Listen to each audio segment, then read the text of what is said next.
I was doing my own thing, living by the standards that the world set. Something led us one day to just be like, the world's dark, alcoholism was just too much, there was no satisfaction in it. Gina had been mentioning a movie, I Can Only Imagine. I was just like, you know what, I want to watch it because I know it's Christian and I know that means it's going to be good. It's going to be something light, and I just went light right now. That got me and Gina to talking about religion for the first time. Reading Matthew, I got to the Sermon on the Mount. The Sermon on the Mount was what got me. I remember laying in bed one night and just praying to God and surrendering to God that I did this all wrong. Every way that the world told me to live, I lived it. Every way was wrong. Jesus is real. I mean, he is going to come into your life and he is going to bring you peace that you can't understand. He's going to get you to see love like you've never realized.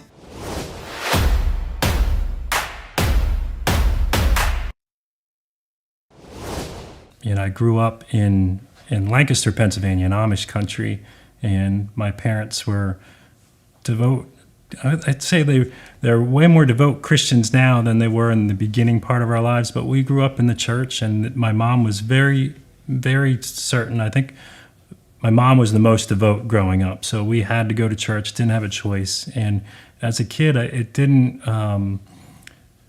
resound with me. I didn't hear the message. I didn't receive the message. I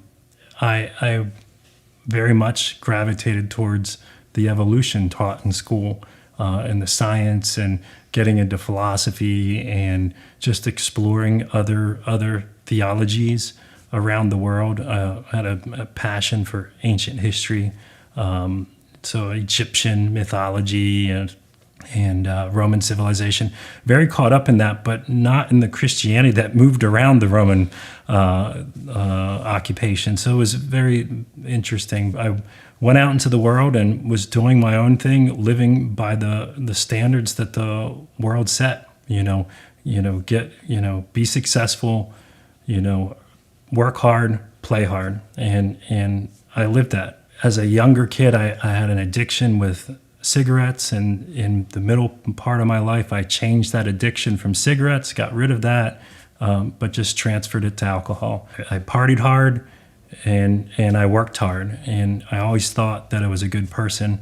I thought that I was taking care of my family, and that was what I was supposed to do, and that we were supposed to do fun stuff, and never realized that the way I was living was wrong, and never realized that I was hurting people when I thought I was being a good person. Getting later in my life, I was divorced from my first marriage. I met my new wife, Gina, and we just hit it off. We had a great time. We met right before COVID. Instantly, got married and never discussed religion because it was not our thing. We were partiers, and we met drunk.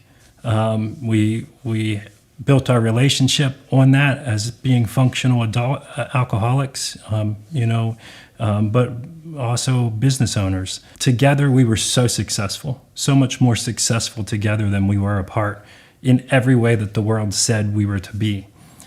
So our relationship looked fantastic on the outside. We were a power couple. We had our own business. We were growing that business. We were taking trips across the country, just to travel, just for fun, just because we could. We worked remotely, but all of that was on the outside. On an Instagram page, would look like everything that you would think that you would want, but on the inside, nothing was right. On the inside, it was empty. The life was empty. Our alcoholism got worse. As we got more successful, the darkness crept in. We were fighting. We were probably on the way to a divorce. It was dark. It was really, really dark. And in that, something just led us one day to just be like, the world's dark. Alcoholism was just too much. There was no satisfaction in it anymore. Here it was this empty thing that I was trying to use to find some kind of fulfillment that just wasn't there in it. It could never be. We just wanted to watch something good. And Gina had been mentioning a movie I Can Only Imagine for a while, saying, oh, we should watch this movie. And I was just like, you know what, I want to watch it because I know it's Christian. And I know that means it's going to be good. It's going to be something light. And I just want light right now. Whatever it is, I just want light. And we put that on, and it was a story of many of you probably know it, a story of an alcoholic father that was abusive, that gave his life to the Lord and transformed, and he became a man that his son hated and despised to a man that his son looked up to. And just to see that true story transformation, it was just, that kind of really hit me. I was like, that people don't change like that. Not at the end of their life. They don't change. I've been dealing with alcoholism and being in a dark place, and that got me and Gina to talking about religion for the first time, about what we thought and believed. And I'm like, I know God's a real thing, and that was a new admission for me, because I had always believed in the universe and evolution and all religions speak about the same thing, and which in fact, when you actually are looking at it, they don't. They all say quite different things, and Christianity is far different than anything else in the world, in the message that it's portraying. But we started talking, so I was like, yeah, we just knew that Jesus was the way. There was just some innate, like, well, if we think God's real, then Jesus is the person that we should look at. And so we departed on watching some more Christian content, and I started reading the book of Matthew. I was like, I don't know that I ever really read the Bible, not when I was a kid. And so I started reading the Bible, and we started watching a movie, God's Not Dead.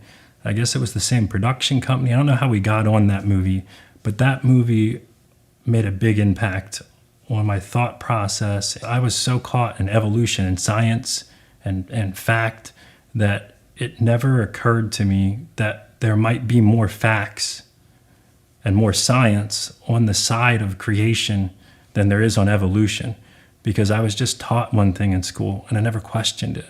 I never seen the other side.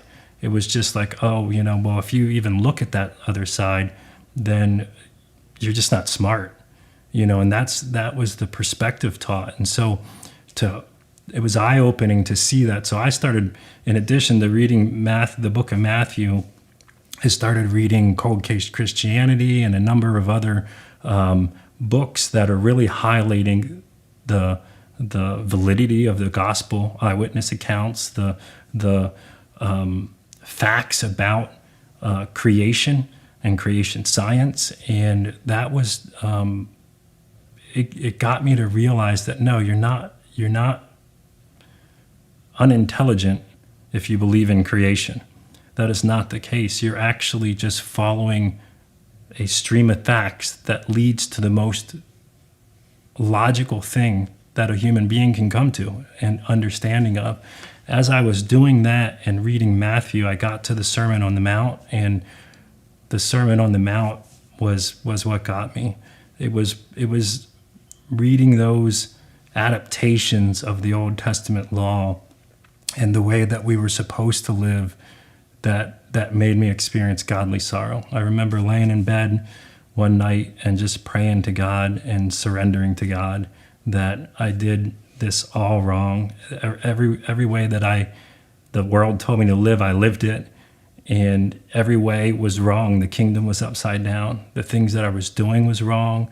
It was envious. I had hatred in my heart and dissension. I ran over people in order to get what I wanted. Everything that I was doing was just wrong. And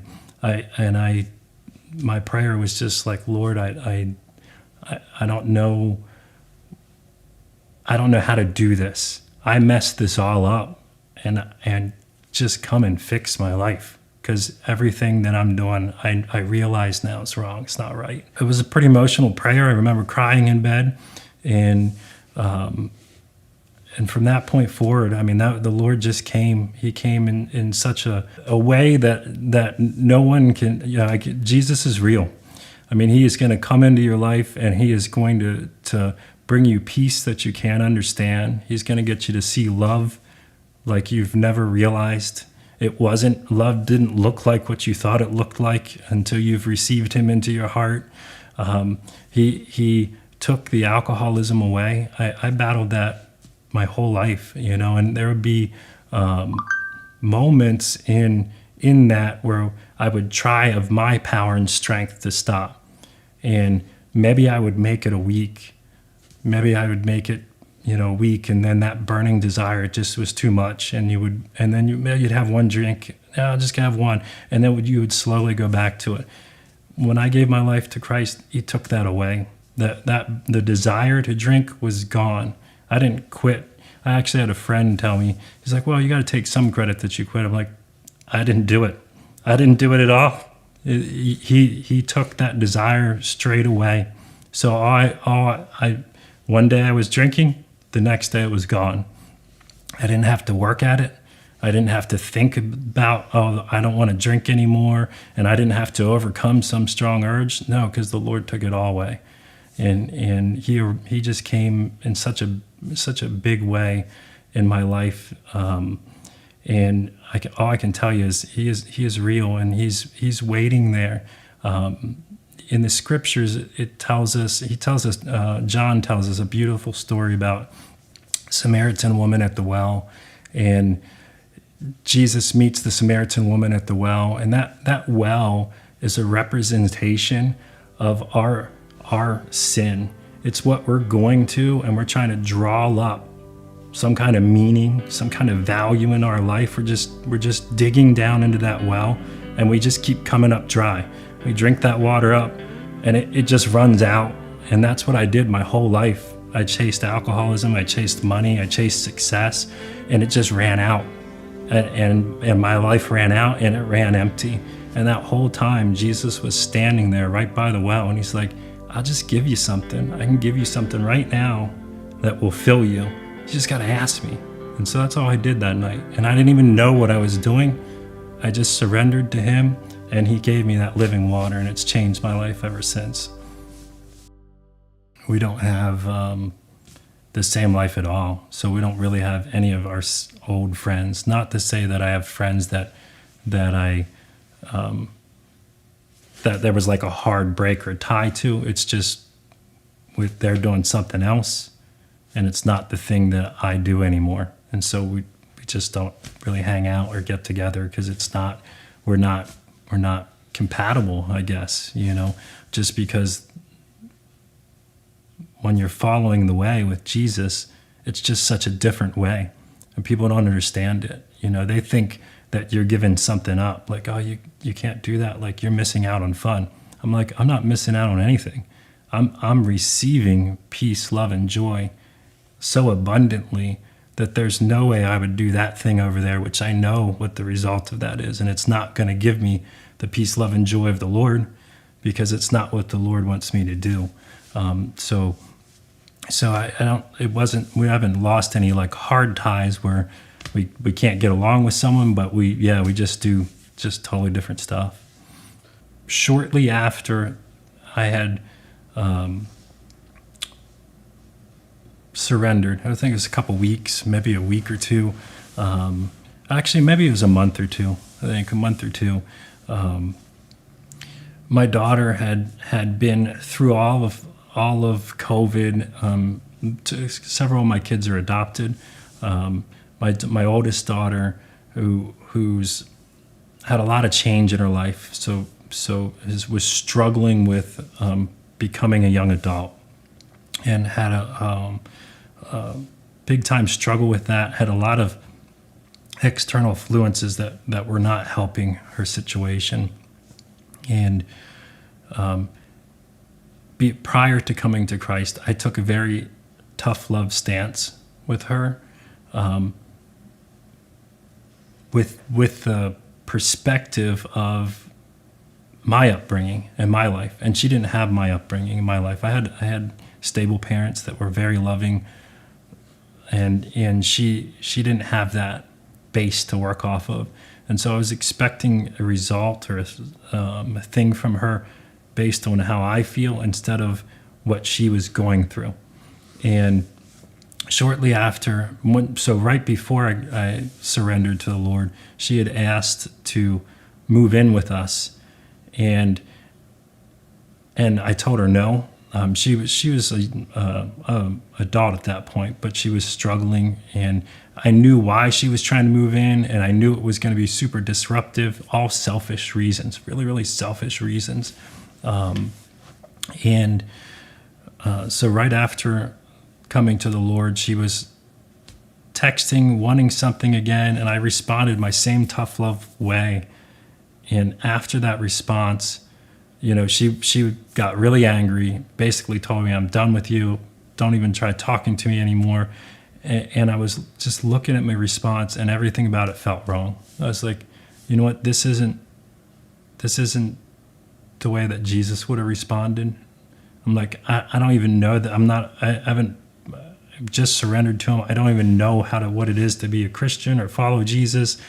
What's the right way? I just know that's not something sitting there. That's not right. So I'm like, I don't know how to fix this relationship. I don't know what I'm supposed to be doing in it. So God really put it on our hearts, me and Gina's hearts, to do something different. So I that night, I actually, the Lord gave me deliverance on that relationship. I woke up in the middle of the night filled with emotion of how she felt and what she went through. And it was overwhelming. And I just broke down crying, and it opened my eyes for the first time to start to see her instead of the image I had of her. And it brought healing to the relationship. From there, I was like, I just know she's hurting. And so I knew where she lived at the time. And so I was like, you know what, I'm going to just deliver her food. So I asked if it was all right if I delivered groceries. So we went to the grocery store, just gave her some food, did that for a little bit. And then I asked her if she would come out for, just go out for lunch on a Sunday, and she agreed to that. And so we slowly started having a relationship again. And I told her that essentially that I was here. I told you no about moving in the past, but I know that you're in a not good situation. And in the future, if you're not feeling safe or something and you need a place to stay, that my place is open. And it wasn't but like 2 weeks later that she called, and she was upset. She was fighting with her boyfriend, and just wanted out. And so I dropped everything I was doing, drove there with the truck, picked her stuff up, and brought her back. And she lived with us for 6 months, I think. 8 months. Yeah, like 8 months. 8 months. Yeah, lived with us for 8 months, and then is just now living in a condo that we've gotten for the girls. So the Lord repaired that relationship that I was not equipped to do on my own. It was going to be hurtful to her if I didn't change in that relationship. The strongest thing that I can say to that is surrender. Like it was, just a whole heart surrender to the Lord.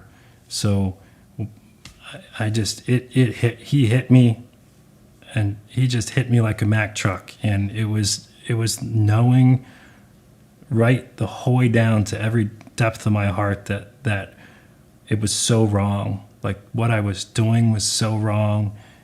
Everything that I built my life on was so wrong. All the building blocks that makes me, the person that someone would have called Brad, it was all wrong. It was built on something wrong.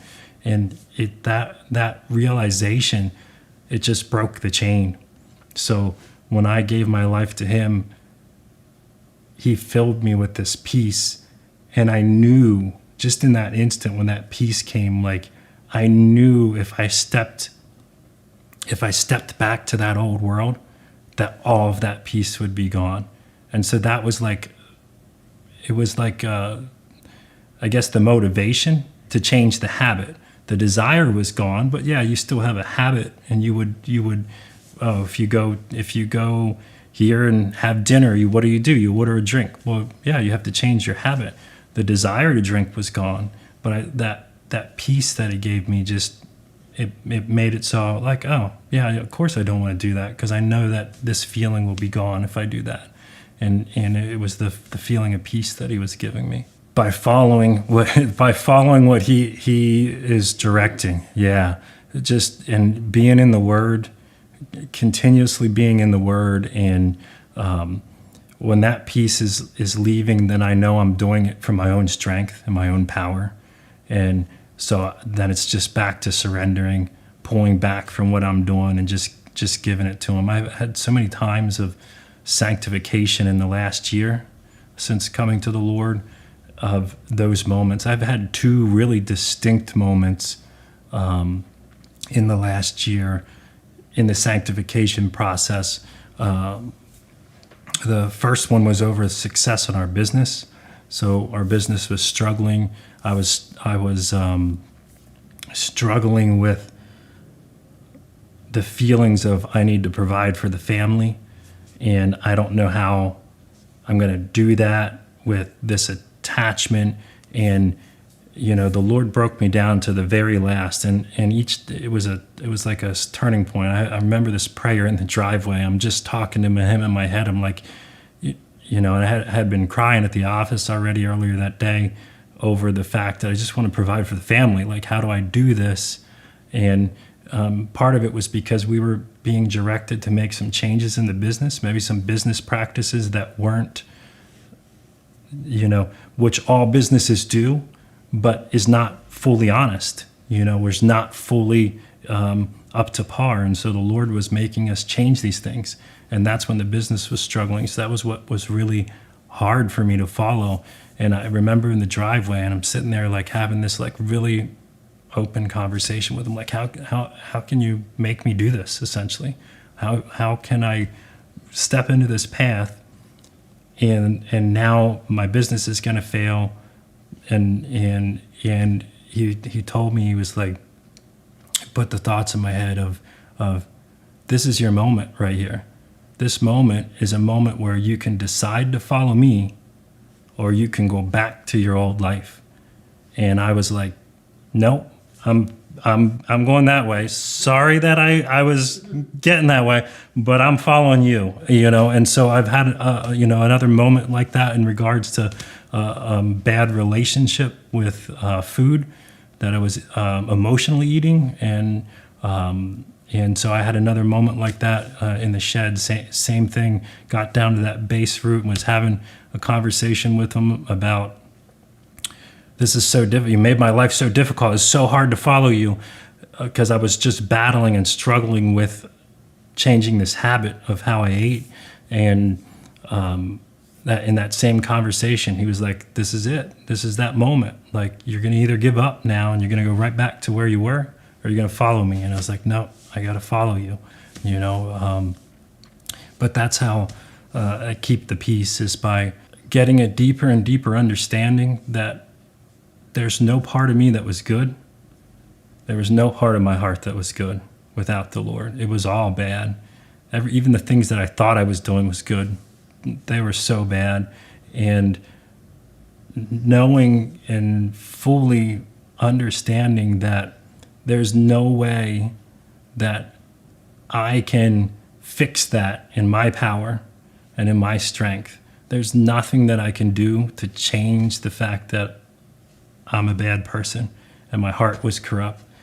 But there's everything the Lord can do. And it requires me to just keep following him. If he's pointing something out, no matter how difficult, no matter how strenuous it would seem, I know that way leads to peace, and that way leads to love, and any other way just leads to destruction.